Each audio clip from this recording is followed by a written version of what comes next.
அனைவருக்கும் இனிய காலை வணக்கம். இன்றைக்கி நம்ம என்ன வீடியோ பார்க்க போகிறோம்னா 10ஆம் வகுப்பு 8வது இயல் பார்க்கலாம். ஸோ சங்க இலக்கியத்தில் அறம் ஃபுல் அண்ட் ஃபுல் ஷார்ட்கட் தான். சரியா, வாங்க வீடியோக்குள்ளே போகலாம். ஸோ சங்க இலக்கியத்தில் அறம் அப்படிங்கிறது என்னென்னா, மனிதன் வந்து தனியான ஒன்று இதிலிருந்தே படிக்கணும். ரைட்டா? ஸோ மனிதன் வந்து தனியான சமூகத்தில் ஒரு துளியாக இருக்கிறான். அவன் வந்து அறம் அப்படிங்கிற ஒன்றை வந்து ஊடுருவி சொல்லும் பொழுது அவன் எல்லாம் இருக்கான் அப்படின்னு சொல்கிறாங்க. ஸோ சங்க காலத்து அறங்கள், ரைட்டா, சங்க காலத்து அறங்கள் எல்லாமே என்ன அப்படின்னா, நம்ம வாழ்க்கையிலேருந்து நீங்கள் சங்க இலக்கியங்கள் படிச்சிங்கன்னா புறநானூறு அகநானூறு எல்லாம் பார்த்துட்டிங்கன்னா மக்களுடைய வாழ்க்கையிலேருந்து எடுத்த ஒரு கதைகளாக இருக்கும்.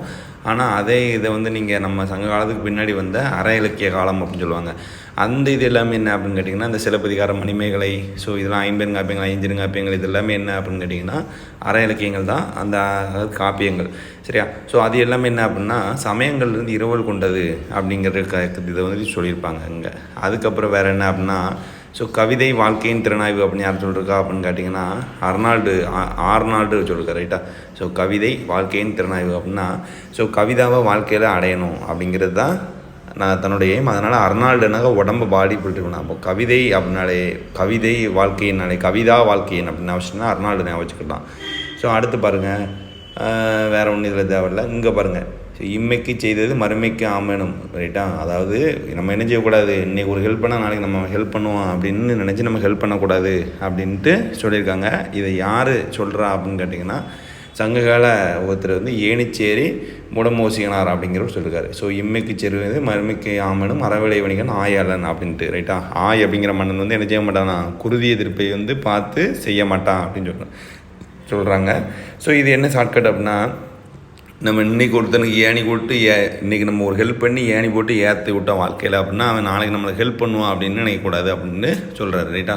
ஏணிச்சேரி முடம் மோசிகனார், அது வந்து ஓசி கொடுத்த மாதிரி அப்படின்னு மோசிகனார் வந்து சொல்கிறாரு. நான் வச்சுக்கணும். ஸோ அடுத்து இதெல்லாம் நமக்கு தேவையில்லை. ஸோ இதில் வந்து மெயினான பாயிண்ட் என்ன அப்படின்னு எடுத்துட்டிங்கன்னா குறியீடுகள். ரைட்டா? ஸோ செங்கோல் போன்ற நேரிய ஆட்சியை செய்யணும், அந்த வெண்கொச்சக்குடைய போல் அறத்தை. ஸோ அறத்திற்கு கூடியதாக எது அப்படின்னா வெண்கொற்றக்குடைய வந்து சொல்லியிருக்காங்க அப்படின்னு வச்சுக்கணும். அது மாதிரி இது ரொம்ப ரொம்ப முக்கியமான பாயிண்ட்டு. ஸோ குற்றங்களை வந்து என்ன செய்யணும், அறத்தின் அடிப்படையில் ஆராய்ந்து தண்டனை வழங்க வேண்டும் அப்படின்னு சொல்லிட்டு யார் சொல்கிறா, ஊன்பொதி பசுங்கொடிங்கினார் அப்படிங்கிறத சொல்கிறார். ரைட்டா? ஸோ இது என்னென்னா ஓம்பொதி. ஸோ எல்லாருக்குமே ஒரு குற்றப்பொதி அப்படின்னு ஒன்று இருக்கும். அந்த குற்றப்பொதிக்கு தகுந்தாப்பில் பொதினா தெரியல. ஸோ பொதினா என்னென்னா மூட்டையை கட்டி போகும்ல, அதுக்கு பேர் தான் பொதி அப்படிம்பாங்க. ஸோ உன்னுடைய பொதி எவ்வளவோ அதுக்கு அந்த பங்குக்கு உனக்கு என்ன தண்டனை வேணும் அப்படின்னு சொல்லிட்டு ஊன்பொதி பசுங்குடையார் அப்படிங்கிறது சொல்கிறாரு. அடுத்து பாருங்கள், நன்றும் தீதும் ஆயுதலும் அன்பும் மரணம் காய்த்தலும் அமைச்சர் கடமை. ஸோ ஒரு அமைச்சருடைய கடமை அப்படின்னாலே நமக்கு மதுரை காஞ்சி அப்படின்னு தோணும். ஏன்னா மதுரை தான் இருந்தது, பாண்டியர்களுடைய தலைநகரமாக வந்து இருந்துச்சு. அப்படிங்கிற அது வந்து என்ன செய்யப்படும், அங்கே தான் அமைச்சர்கள்லாம் இருப்பாங்க, மற்ற இடம்லாம் அமைச்சர் இருக்க மாட்டாங்க. ஸோ அமைச்சரை பற்றி ஸோ நல்லதோ கெட்டதோ எதுனாலும் சரி மதுரை போங்க, அங்கே போனால் தான் நல்லாயிருக்கும் அப்படின்னு நான் வச்சுக்கலாம். ஸோ மதுரை காஞ்சி போயிடுச்சு அப்படின்னாலும் நல்லது இருக்குது கெட்டது இருக்குது அப்படிங்கிறத கூட நீங்கள் ஞாபகம் வச்சுக்கலாம். ஸோ நெக்ஸ்ட்டு பார்க்குறது என்னென்னா, செம்மை சான்ற காவிதி மாக்கள் அப்படின்னு மாங்குடி பதம்னு சொல்கிறார். ரைட்டா? ஸோ மா இது ரெண்டு லிங்க் வச்சுக்கிட வேண்டியதான். ஸோ நெக்ஸ்ட்டு பாருங்கள், அறம்பூர் மன்றங்கள் வந்து இருக்குது. அறமரக்கண்ட. ஸோ ஒருத்தனை அரைஞ்சிக்கிட்டே இருந்தோம்னா அவன் என்ன செஞ்சிருவான், வீட்டு விட்டு வெளியே ஓடிடுவான். ஸோ அப்போ புறநானூறு அப்படின்னு வச்சுக்கோங்க. அடுத்து மதுரையில் உள்ள அவையம் வந்து தனிச்சிறப்பு பெற்றது, அதை வந்து ஸோ மதுரை காஞ்சி சொல்லுது. அதே மாதிரி திருச்சியில் உள்ள உறையூர் இருக்குல்ல, அந்த அவையம் வந்து தனிச்சிறப்பு பெற்றது அப்படின்னு அந்த இல்லையா. ஸோ இந்த 3 தான் இதில் படிக்கணும். அடுத்து போரில் ஆரம்பத்த வரைக்கும் ஸோ இதில் அந்தளவுக்கு கேட்க மாட்டான். ஸோ இதில் இதான் மெயினானது. ரைட்டா? ஸோ எரிதல் யாவனது எரிந்தோர் எதிர் சென்று எரிதலும் செல்லான் அப்படிங்கிறப்பல யாருன்னா ஆவூர் மூலங்கிழார். ஸோ இதில் என்ன சொல்லியிருப்பாங்கன்னா, உடலில் ஏதாட்டும் வலிமை இல்லை, தம்மை விட வலிமை குறைவாக இருக்கான் அப்படின்னா அவனை சண்டை போடாது அப்படின்னு. ஸோ இதுக்கு ஷார்ட்கட்னா, ஒருத்தனுக்கு மூளை இருக்குது, அந்த மூளை உள்ள கிழவன்ட்டு போய் நீ சண்டை போட மாட்டேன். அப்போ மூலங்கிழார் அப்படின்னு நான் வச்சுக்கணும். இந்த மூலங்கிழாரை மட்டும் நான் வச்சுன்னா போதும். ஸோ மூலங்கிழார், அவனுக்கு மூளை இருக்குது, அதனால் சண்டை போட மாட்டேன் அப்படிங்கிறது நான் வச்சுக்க வேண்டியதான். ஸோ அடுத்து பாருங்கள், வீரத்தை போலவே கொடையும் வந்துருக்கு. ஸோ இது முக்கியமானது. ரைட்டா? தன் மகிழ்ச்சியை மறப்பது தான் மகிழ்ச்சி அப்படின்னு சொல்கிறாங்க. ஸோ செல்வத்து பயனை ஈதல் துய்ப்போம் எனினே தப்புன போலவே அப்படின்னு சொல்லியிருக்காப்புல புறநானூரில் மதுரை கணக்காயனர் மகனர் நக்கீரன் சொல்லிட்டு இருக்காரு. ஸோ செல்வத்து பயனே என்ன அப்படின்னா ஒருத்தனுக்கு கொடுக்குறது அப்படின்னு சொல்லிட்டு. ரைட்டா?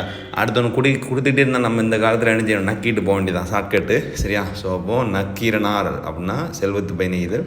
அதே மாதிரி பாருங்கள், ஸோ கொடையின் சிறப்பில் எழுவர், இந்த கடையில் உள்ளவர்கள் இருக்காங்க இல்லையா, அவங்க வந்து என்ன செய்வாங்கன்னா, ஸோ சின்ன பணம் வச்சுருப்பாங்க, ஒரு சின்ன பணம் தான் கொடுப்பாங்க வள்ளல்கள், ஆனால் பெரிய சித்திரவதைப்படுத்துவாங்க.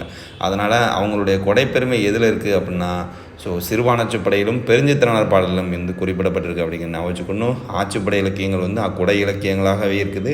புறநானூற்றிலையும் இந்த குடைப்பதிவை பார்க்கலாம். ஸோ குடை கொடுக்கும்போது என்ன செய்யணும், இது அரியன அப்படின்னு கருதக்கூடாது, தயங்காமல் கொடுக்கணும், கொடுத்தனால் வரக்கூடிய இழப்புக்கு வருந்தக்கூடாது, நாள்தோறும் கொடுத்துக்கிட்டே இருக்கணும். சரியா? ஸோ அப்படி கொடுக்கவங்கள எல்லோர் ஒக்கோல் தலைவன் பசிப்பினி மருத்துவன் அப்படின்னு சொல்கிறாங்க. வழங்குவதற்கு பொருள் உள்ளதா என்று கூட பார்க்காமல் யார் கொடுப்பாராம், பிடவுர்களார் மகன் பெருஞ்சாத்தன் அப்படிங்கிற நக்கீரர்னு சொல்லியிருக்காரு. ஸோ இதுக்கு என்ன ஷார்ட்கட் அப்படின்னா, முதுகுக்கு பின்னாடி இருக்குது. சரியா? பொருள் நிறைய இருக்குது, வழங்குவதற்கு பொருள் இருக்கா இல்லையான்னு கூட என்ன செய்ய மாட்டேங்கிறார், அவர் கொடுத்துக்கிட்டே இருக்கார் பெரிய சொத்தை. அப்போ பெருஞ்சாத்தன் அதுதான் பெருஞ்சொத்தை அப்படின்னு வச்சுக்கணும். அவருடைய பிடவுர்களான் கண்ணை பெடதில் வச்சுக்கிட்டு அள்ளி கொடுத்துட்டாரு. அதனால் இப்போ என்ன செஞ்சிட்டு இருக்காரு, சுகத்துக்கு நக்கிக்கிட்டு இருக்காரு. ரைட்டா? கையை நக்கிக்கிட்டு இருக்காருன்னு ஷார்ட்கட் வச்சுக்கிட வேண்டியதான். ஸோ அப்போ 3 வந்துருச்சா, நக்கீரர், பிடவுர்களாறு, பெருஞ்சொத்து. ரைட்டா? இவ்வளோ தான். அடுத்து பாருங்கள், என்னடா நீ பகுமானமாக பேசுதியா அப்படின்னு சொல்லுவாங்க இல்லையா, அந்த மாதிரி ஒருத்தர் இப்போ பேசியிருக்காரு பாருங்கள். வள்ளலின் பொருள் இரவலின் பொருள், வள்ளலின் வறுமை இரவலின் வறுமை. ரைட்டா? ஸோ ரொம்ப பகுமானமாக பேசுகிறியாடா அப்படின்னு பெரும்பதும் தான் வச்சுக்கணும். உலகமே வறுமை வச்சாலும் கொடுப்பவன் வந்து அதியன் அப்படின்னு வச்சுக்கணும். ரைட்டா? ஸோ உலகம்னா ஆதி அந்தமே இல்லாமல் போனாலும் சரி அதிகமாக கொடுப்பாங்க. அப்போ ஆதி அப்படிங்கிறத நான் வச்சுக்கணும். யார் சொல்கிறா, அவையார். இருவடர் வரவிடாட்டால் ஒரு ஆளை போட்டு அவனை நச்சரித்து போய் வாங்கிட்டு அவனை கூட்டுவா அப்படின்னு சொல்லக்கூடியவர் யார், ஆட்கோட்டு சேரலாதனுடைய இயல்புங்கிறது யார் சொல்கிற, நச்சல்லையார். ஸோ ஆடு போட்டு இதான் ஆடு போட்டு அப்படின்னா ஆள் போட்டு என்ன நச்சரிக்கிறார், அதான் நச்சல்லையார் அப்படின்னு நான் வச்சுக்கணும். அடுத்து தன்னை நாடி வந்தக்கூடிய இரவலன் வந்து பரிசில் வராமல் போகிறது என்னென்னா தான் தலையை கொடுக்குறது சமம் அப்படின்னு சொல்லிட்டு பெருந்தலை சாத்தன் பற்றி யார் குமணவள்ளில் சொல்லியிருப்பார். ஸோ இது எங்கே படிச்சிருப்போம் அப்படின்னா நம்ம 7ஆம் வகுப்பில் படிச்சிருப்போம். ரைட்டா? ஸோ குமணன் வந்து என்ன செய்வார், ஒன்று சொல்லுவார். அந்த மாதிரி என்னது என்றுமே கொடுப்பவன் யாராம், திருமுடிக்காரியை கபிலர். ரைட்டா? ஸோ நல்லா ஒரு முடி காணிக்க கொடுக்க போகிறோம் அப்படின்னா உடனே என்ன செய்வாங்க, தலையில் சந்தன குங்குமம்லாம் வச்சு விட்ருவாங்க, காப்பி கொடுப்பாங்க ஃப்ரீயாக. அப்போ மலையில் போய் தான் நம்ம என்ன செய்வோம், முடி எடுப்போம். அப்போ மலையம்மான் திருமுடிக்காரியை கபிலர் வந்து என்னது பாராட்டுறாரு, என்றைக்குமே கொடுத்துட்டே இருப்பான் அப்படின்ட்டு. ஸோ அடுத்து பாருங்கள், புற இலக்கியங்கள் மட்டுமே அக இலக்கியங்களே இருக்குப்பா. பெருஞ்சித்திரனார் பாடலில் வந்து நீங்கள் என்னென்னா அந்த குடை இலக்கியங்கள் பற்றி பார்க்கலாம் அப்படிங்கிறப்பல. ஸோ பெருஞ்சித்திரனார் என்னச்சு வரான், பணம் கொடுப்பாரான், கொடுத்துட்டு பயங்கரமாக சித்திரவதைப்படுத்துவாரான் மக்களெல்லாம். என் பணத்தை வாங்கியிருக்கலாம், எனக்கு பாட்டுப்படின்னு சொல்லி பெரிய சித்திரவதை படுத்தி விட்டுருவாரான். அதனால் அதை நான் வச்சுக்கணும். அதே மாதிரி கலித்தொகை பாருங்கள், ஈயாமை இழிவு, ஒரு களி வச்சுட்டோன்னா அதில் என்ன வந்துகிட்டே இருக்கும். அப்போ ஈயாமை இழிவு இறப்போருக்கு ஈயாது வாழ்தலை விட உயிரை விட்டுவிடுது மேலானு சொல்லியிருக்காப்புல. ஸோ அவ்வளோதான், வேறு ஒன்றும் இல்லை இதில். ஸோ உதவியை பொறுத்தவரை ஈழத்து புதந்தேவனார் வந்து என்னன்னா உதவியாண்மை அப்படிங்கிற ஒரு அதிகாரத்தையே வந்து என்ன சொல்கிறாப்புல. ரைட்டா? உதவி செய்தல் எப்படி சொல்கிறாப்புல, உதவியாண்மை அப்படின்னு சொல்கிறாப்புல.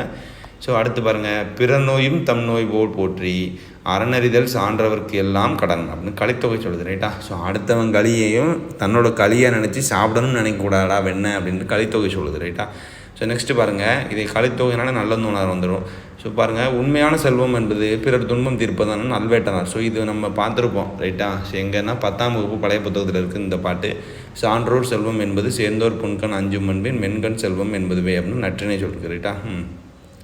அடுத்து உறவினர்கிட்ட நம்ம நல்லா வாழ்ந்தோம் அப்படின்னா அது வந்து நம்மளுடைய பொலிவு வந்து அழிஞ்சிரும் அப்படின்ட்டு யார் சொல்கிறா, பெருங்கடுக்கோன்னு சொல்கிறார். ரைட்டா? ஸோ பெருங்கடுக்கோ அவங்க வந்து கடும் கோபமாக இருப்பான், அதனால் நம்ம அழிஞ்சிருவோங்கிறப்பல. செல்வம் என்பது சிந்தை நிறைவு அப்படின்னு சொல்லுறது நம்ம தமிழ் இலக்கியம். இது முக்கியமான ஒன்றுடுங்க, கண்டிப்பாக கேட்கலாம். ரைட்டா? ஸோ செல்வம்ங்கிறது என்னது, சிந்தையினுடைய நிறைவு அப்படிங்கிறது. நிறைவடைகிறவனே செல்வம் அப்படிங்கிற யார் சொல்லுது, தாவோவியம் சொல்லுது. ஸோ இந்த குடம் நிறைவடைஞ்சிட்டு இந்த பாட்டில் நிறைவடைஞ்சிட்டா நம்ம நினைச்சோம் அடுத்த பாட்டிலுக்கு தாவிடுவோம். அதான் தாவோவியம் சொல்லி நிறைவடைகிறவனே செல்வன் அப்படின்ட்டு. அடுத்து வேறு என்ன அப்படின்னா, அவங்க பொய்யா சொன்னால் பொய்யா படுவரியா வயங்கு சென்னா, இதெல்லாம் நமக்கு தேவையில்லை. சரியா? கேட்கல. ஸோ நெக்ஸ்ட்டு இங்கே பாருங்கள், நாக்கூர் அதிசய திரவோன்னு கொடுத்துருப்பான், அது மட்டும் லைட்டாக பார்த்துக்கோங்க. ஸோ பிழையா நன்மொழி அப்படின்னாலே நற்றிணை அப்படின்னு வச்சுக்கணும். ரைட்டா?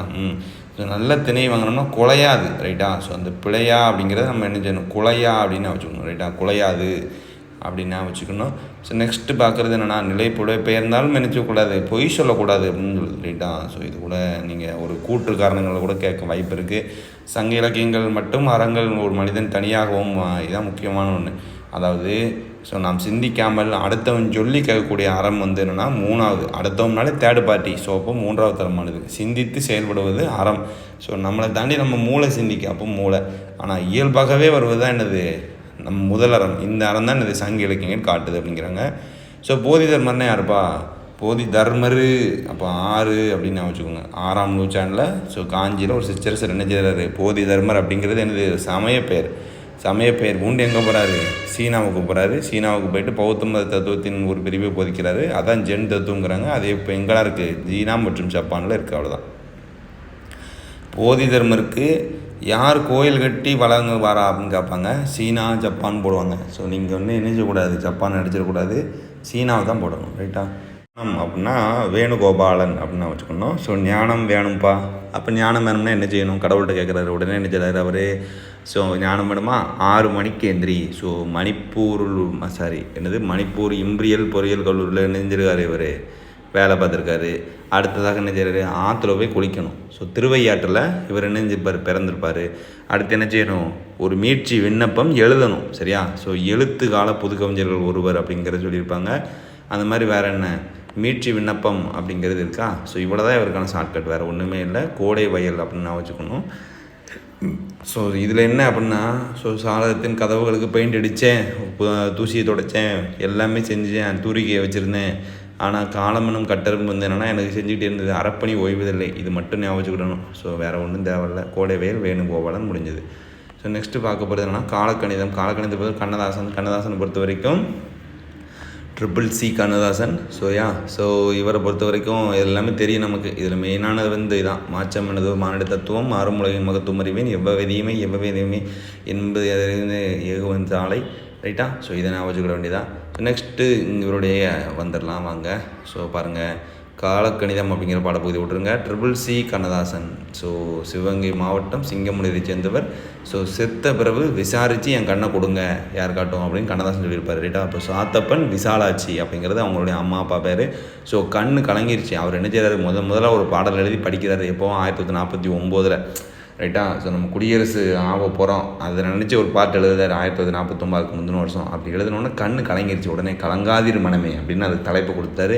ஸோ அப்போ 1949 கலங்காதிரு மனமே அப்படிங்கிற பாடலை எழுதி திரைப்பட பாடலாசிரியர் ஆயிட்டார். ஸோ நம்மளுடைய தமிழக அரசினுடைய கவிஞராக வந்து இருந்திருப்பார். ஸோ மெய்யியல் தான் முக்கியமான ஒன்றோடு. ஸோ கண்ணுனா என்னதுப்பா? மெய் அப்படின்னு சொல்லுவாங்க. ரைட்டா? ஸோ வாய் மெய் அப்படிம்பாங்களா?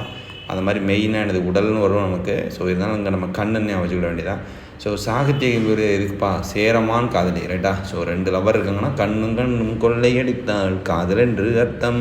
அவ்வளோதான். ஸோ இப்போ சேரமான் காதலினாலே சாகித்ய அகாதமி. ஸோ காதல் வந்துட்டாலே சாவு தான் அப்படின்னு தான் சாகித்ய அகாதமி வச்சுக்கிட வேண்டியதான்.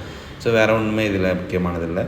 ஸோ நெக்ஸ்ட்டு பாருங்கள், பிழை அன்று அப்படின்னா கம்பர் ஞாபகத்துக்கு வந்துடணும். ரைட்டா? ஸோ அன்று வாழ்ந்தவர் கம்பர், இன்னைக்கு வாழ்ந்தவர் யார்? கண்ணதாசன். சரியா? காய்ந்து விட்டால் குற்றமில்லையும் கண்ணதாசன் வந்துடும். நெக்ஸ்ட்டு ராமானுஜர் நாடகம். இதில் நமக்கு அந்தளவு ஒன்றும் பெரிய தேவையில்லை. ஸோ எந்த ஊர்? திருக்கோட்டியூரில் பூரணருடைய வீடு எங்கே இருக்குன்னு கேட்பான். ரைட்டா? திருக்கோட்டியூர். பூரா வந்து என்ன செய்வோம்? கொட்டிடும் அப்படின்னு வச்சுக்கணும். பூரான் வந்து கொட்டிடும். திருக்கோட்டியூரில் பூரணர் இல்லம் இருக்குது. ஸோ இவருடைய 6ஆம் போகிறார் ராமானுஜர், கூரேசர், முதலையாண்டான், பூரணர். ரைட்டா? ஸோ 4 பேரும் போகிறாங்க. தண்டும் குடியுமா வர சொல்லியிருப்பார். ரைட்டா? ஸோ அதனால இவர் என்ன செஞ்சிருப்பார்? ஸோ யாரெல்லாம் அந்த முதலையாண்டானையும் கூரேசரையும் கூப்பிட்டு போயிடுவார். ஸோ திருக்கோட்டியூரில் பூரணர் வீட்டுக்கு போவார். வீட்டுக்கு போனோன்னா அவர் என்ன செய்வார்? சௌமிய நாராயணன் கோயிலில் வச்சு அந்த மந்திரத்தை சொல்லுவாங்க. அடுத்து என்ன செய்வார்? இதில் முக்கியமான ஒன்றோட என்னென்னா, இந்த இருக்கு இல்லையா எம்பெருமானே, இது யார் சொல்லியிருக்காங்கன்னா பூரணர் சொல்லியிருக்காரு. யாரை பார்த்து? ராமானுஜரை பார்த்து சொல்லியிருக்காரு. அவ்வளோதான். வேறு ஒன்றுமே இதில் தேவையில்லை. ஸோ மறுபடியும் தன்னுடைய பையனே என்ன செஞ்சுருவார்? சௌமிய நாராயணனையும் கூப்பிட்டு திருக்கோட்டியூர் போயிடுவார். ஸோ கூர்வேல் குவைய மொயம்பின் தேர்வன் பாரிதன் பரம்பு நாடே. ரைட்டா? கூர்வேல், ஒரு வேலு கூர்மையாக இருந்ததுன்னா சட்டைக்குள்ளே வைக்க முடியாது, சட்டை கிழிஞ்சிடும். சட்டைக்கு வெளியே தெரியாத மாதிரி தான் இருக்கணும். அதனால் புறநானூறு. ஸோ சிவகங்கை மாவட்டத்தில் உள்ள பிரான்மலை தான் பிறமலை அப்படின்னு சொல்கிறாங்க. ரைட்டா? ஸோ பாவகை அளவிடுதல் இது நமக்கு தனியாக கொடுத்துருதேன். சரியா? சூப்பராக இருக்கும், ஒன்றும் பிரச்சனை இல்லை. ஸோ நெக்ஸ்ட்டு இங்கே பாருங்கள், மரம் தேடிய களைப்பு, மின்கம்பியில் இலைப்பாரும் குருவி, நாணர்காடன். காடு இல்லை, அதனால் நிழல் தேடி அலையுது. அதான் ஷார்ட்கட்டு. ஸோ புதுவை நெஞ்சுக்கு தானே காற்றுப்பட்டில் இருந்தாவே, அதனால் புதுவை நெஞ்சை ஞாபகம் வச்சுக்கிட வேண்டியதான். ஸோ நெக்ஸ்ட்டு பாருங்கள், ஸோ கோடையிலே ஓடையிலே மேடையிலே ஆடையிலே. அதான். ஸோ இதுக்கு ஷார்ட்கட் என்னென்னா, கோடை காலத்தில் ஓடையில் துணியை துவைச்சி போட்டு மேடையில் ஏறி நிற்காது வளராது. இதான் ஷார்ட்கட். அப்போ பாருங்கள், முதல் பாயிண்ட்டு ஓடையிலே துணி துவச்சி, துணினா ஆடைனை வச்சுக்கணும். மேடையிலே ஏறி நிற்காரு வளராது. இவ்வளோ தான். இது மட்டும் ஞாபகம் போதும், வேறு ஒன்றும் தேவையில்லை. ஸோ நெக்ஸ்ட்டு பாருங்கள். ஸோ நம்பிக்கைனா என்னப்பா? ஸோ இது கண்டிப்பாக இந்த குரூப் 2ல் கேட்ட கொஸ்டின் இது. ஸோ பிலீஃப்னா நம்பிக்கை, ரைட்டா? நம்பிக்கைனா பிலீஃப். ஸோ பிலீவ் மீ அப்படிங்காங்களா? ஸோ பிலீஃப்னா நம்பிக்கைனா வச்சுக்கிட்டோம். மறுமலர்ச்சி அப்படின்னா ரெனேசியன்ஸ், ரைட்டா? ரெனேசியன்ஸ். பிலாசபர்னா மெய்யியலாளர். ரிவைவலிசம்னு மீட்டு நம்ம பப்ஜி கேம்லாம் ஆண்டிருப்போம். ரிவைவ் பண்ணுன்ருப்போம் பார்த்தீங்களா? மீட்டு உருவாக்கம், இறந்த உயிரை கொண்டு வரது தான் மீட்டு உருவாக்கம், ரிவைவலிசம் அப்படின்னு வச்சுக்கணும். ஸோ நெக்ஸ்ட்டு இங்கே இருக்குது, அறமும் அரசியலும் வரத்தான் செய்யும், ரைட்டா? ஸோ அறமாகவும் இருப்பான், அரசியலாகவும் இருப்பான். வரதாசனம். அபிகதைகள் எண்ணங்கள் பொறுத்திருக்கு உதயமூர்த்தி. எண்ணங்கள் உதயமாகுது அப்படிங்கிறது ஞாபகம் வச்சுக்க வேண்டியதான், சரியா? ஸோ அவ்வளோதான். இதோட 8வது இயல் முடிஞ்சது. அடுத்து நம்ம சேனலில் இயல் 7 பார்க்கலாம். நன்றி, வணக்கம்.